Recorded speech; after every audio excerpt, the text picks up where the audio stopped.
చాలా ఏళ్ల తర్వాత ఒక వ్యక్తి వారు ఊరెళ్తే బెంజ్ కార్లు కనిపించాయి, పెద్ద పెద్ద ఖరీదైన సెల్ ఫోన్లు కనిపించాయి, కానీ గుడి కనిపించలేదు.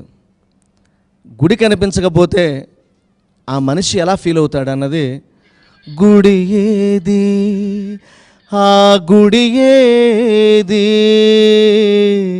ఆ గుడి ఏది, నేల మీద దైవమైన ఆ గుడి ఏది, నింగి తాకి నిలుచున్న ఆ గుడి ఏది, గుడి ఏది, ఆ గుడి ఏది, ఆ గుడి ఏది.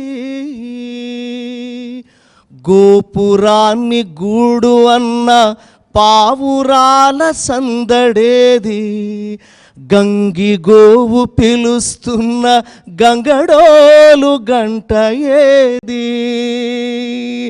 అమ్మ చేయి పట్టుకుని పాట పాడిన గుడి ఏది, కళ్ళు నావి చెమ్మగిల్లి మసకబారుతున్నదేమి, గుడి ఏది, ఆ గుడి ఏది, ఆ గుడి ఏది. అన్నదాన శిబిరంలో ఆగిపోని వడ్డనేది, పరమాన్నం పులిహోరల ప్రసాదాల పలుకులేవి, ఆకలినే మరిపించిన ఆకాలపు గుడి ఏది, ఇప్పుడు చూస్తే పూజారికి మెతుకులేని బతుకు ఏమి, గుడి ఏది, ఆ గుడి ఏది, ఆ గుడి ఏది.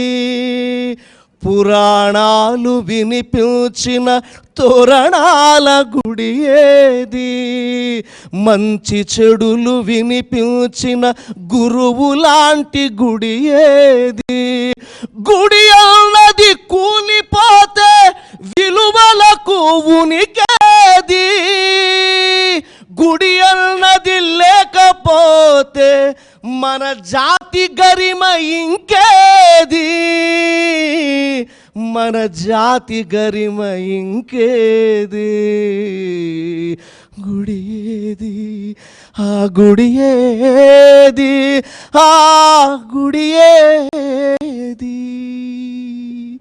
ఇవాళ మనం అందరం కలిసి చాలా చేయాలనుకుంటున్నాం, కానీ మా అమ్మ నన్ను చిన్నప్పుడు తన ఒళ్ళో పెంచలేదండి, గుళ్ళో పెంచింది మా అమ్మ. మన పిల్లల్ని మనం గుళ్ళో పెంచితేనే మన ధర్మం నిలబడుతుంది. ఎంతమంది పిల్లలు ఇవాళ మా అమ్మ నన్ను కార్తీక మాసం నాడు తీసుకెళ్ళి గోదావరిలో దీపాలు వదిలించేది. ఇవన్నీ మా అమ్మ నా చేత దగ్గరింది చేయించింది. దేవాలయాల్లో మన పిల్లని కనుక మనం పెంచకపోతే మనం ధర్మం నిలబడదని నేను ఆర్తిగా బాధార్తితోటి మీ అందరికీ చెప్తున్నాను.